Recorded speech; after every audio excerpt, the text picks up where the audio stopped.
अपने पसंदीदा शो के फुल एपिसोड देखने के लिए अभी डाउनलोड करें दंगल प्ले ऐप। तुम अच्छी तरह से जानती हो कि माधव तुम्हें पहचानता है। अगर उसने तुम्हें देख लिया तो हम सब। अरे माधव सर ने मुझे नहीं देखा, मैंने उन पर नजर रखी हुई थी। और आप अपना बीपी क्यों बढ़ा रही हैं? जैसे ही वो बाहर आए मैं अंदर आ गई। और हाँ, आप किसी मुंबई की लड़की के बारे में बात कर रही थी, तो आप उस लड़की को लेके इतना परेशान क्यों हैं? तो मुंबई में तो लाखों लड़कियां हैं। वैसे भी आपने खुद ही कादम्बरी जी से बात की थी, वो सरोगेट कैंडिडेट का अबॉर्शन करने के लिए बोला था ना। खबरदार, जो मेरी दामिनी का नाम अपनी जबान पर लिया, दोबारा मुझे फोन करने की जुर्रत मत करना, वरना तुम्हारे साथ साथ तुम्हारे पूरे सिस्टम को मैं हिला दूंगा। बड़े मालिक ने आज इस पर इतना गुस्सा किया है, फिर भी ये मान नहीं रही है। फोन पर फोन किए जा रही है बार बार। क्या हुआ? मैम, ये कोई लेडी है, देखो ना, बार बार फोन पे फोन किए जा रही है सर को। देखिए सर, आपको ये जानना जरूरी है कि हमारी पहले वाली सरोगेट मदर जब लास्ट मिनट में भाग गई थी, उसी वक्त मैंने एक नई कैंडिडेट का अरेंजमेंट किया था, वो भी आपकी वाइफ की सहमति से। उसकी पहले से फिक्स टाइम पर सरोगेसी हो गई है और अब वो कैंडिडेट प्रेग्नेंट है। उसके पेट में आपका बच्चा है, आपकी दामिनी की आखिरी निशानी।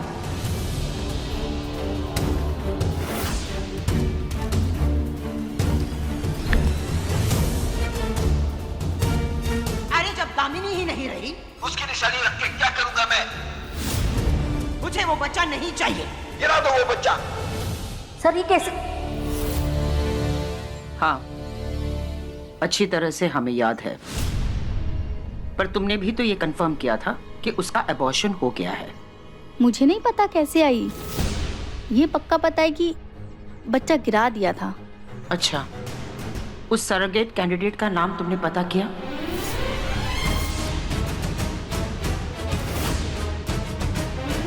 पता किया, उसका नाम पायल भोसले है।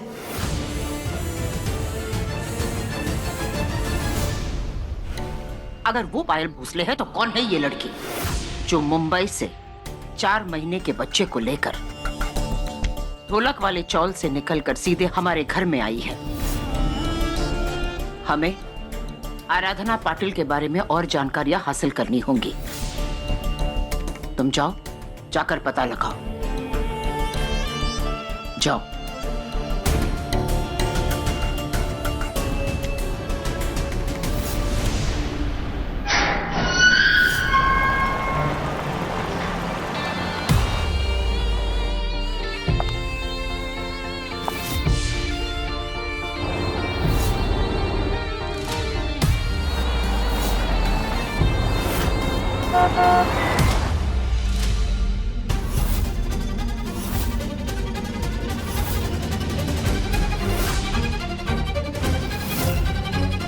इस लड़की को मैंने कहीं देखा है, लेकिन कहाँ देखा है?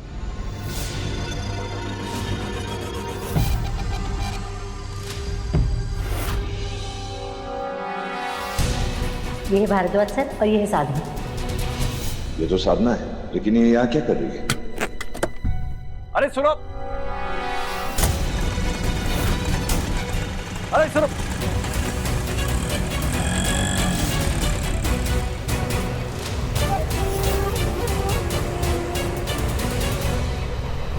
शायद मैं पहचानने में गलती कर रहा हूँ।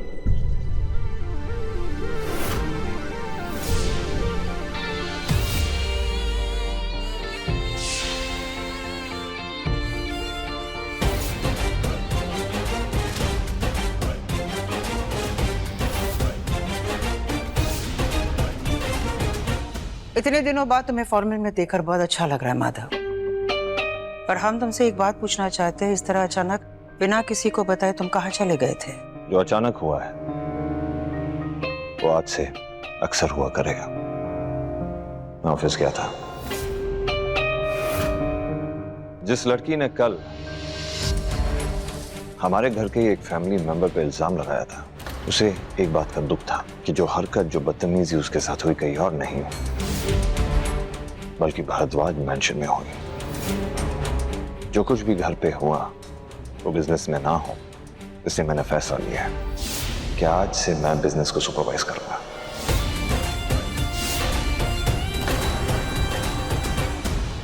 बड़े मामा, I'm sorry। कल रात को जो भी कुछ हुआ वो मेरी गलती है और मेरी वजह से पूरी फैमिली की इमेज खराब हुई है। आगे से ऐसा कुछ नहीं होगा। माधव, तुमने बिल्कुल सही सोचा है, बल्कि हम भी तुमसे यही कह रहे हैं कि एडॉप्शन के सेरेमनी को टाल के तुमने सही फैसला लिया है।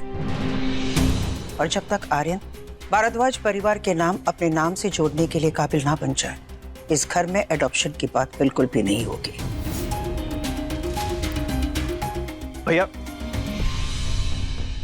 भैया, आप बिजनेस के मामलों में हमेशा कहते थे ध्यान से देखो तो हर परेशानी में एक आसानी दिखती है। ये बात यहां पे बिल्कुल लागू होती है। लेकिन कम से कम आपने इसी बहाने ऑफिस तो ज्वाइन कर लिया।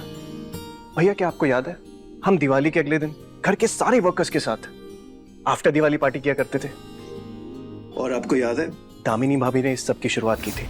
तो भैया, क्या हम इस साल भी दामिनी भाभी की याद में दोबारा से? ठीक है।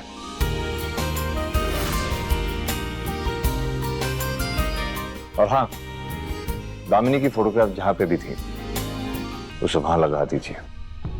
हे भगवान, अब इस माधव ने ऑफिस जाना भी शुरू कर दिया। अगर ये नॉर्मल जिंदगी में वापस आए तो मेरी सारी मेहनत बर्बाद हो जाएगी। ये सब कुछ उस 2 टके की आराधना की वजह से हो रहा है।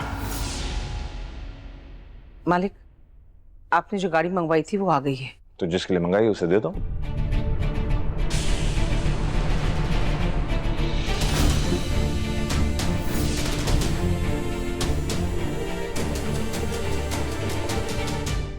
ये लो, बच्चे के लिए गाड़ी।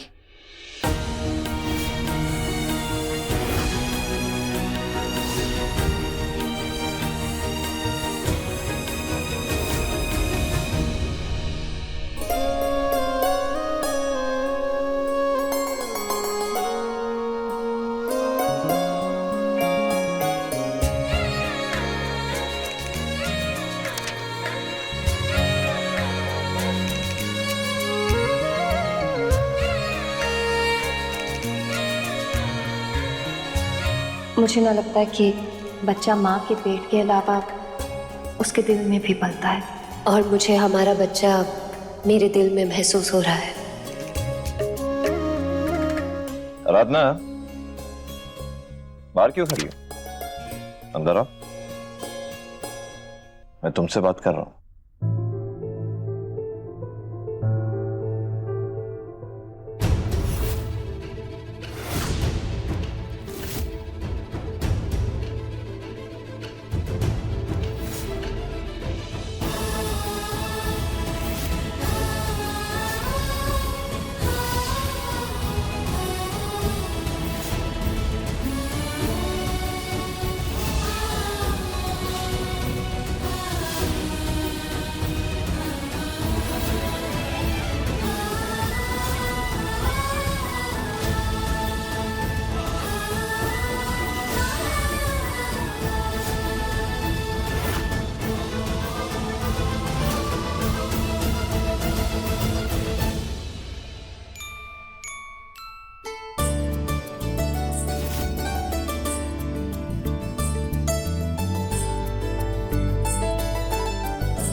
मुझे लगता है इसे प्रेम पसंद आया।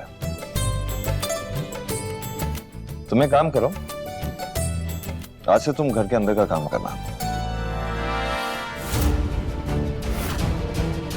इस बहाने काम भी हो जाएगा और बच्चा भी तुम्हारे साथ रहेगा।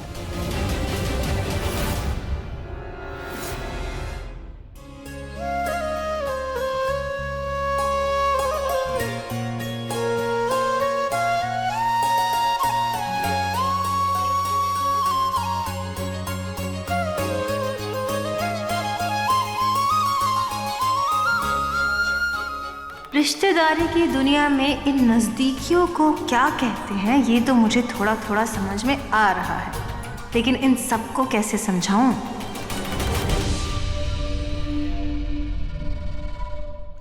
जलेबी दीदी, आज की पार्टी के लिए मैं कैसे बाल बनाऊं? ऐसे? ऐसे नहीं, ऐसे बनाती हूँ।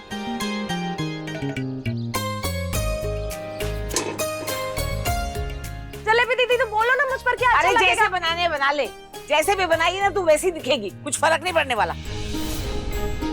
चंदा दीदी, अब ये दिवाली के बाद में कौन सी पार्टी हो रही है? अरे तुझे नहीं पता, ये पार्टी हम सब नौकरों के लिए है जो भी इस घर में काम करते हैं।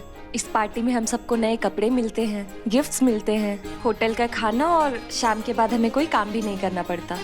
तुझे सुनकर अजीब लग रहा होगा ना, पर इस घर में ऐसा होता है और इसकी शुरुआत हमारी बड़ी मालकिन ने की थी। ये तो बहुत अच्छी बात है।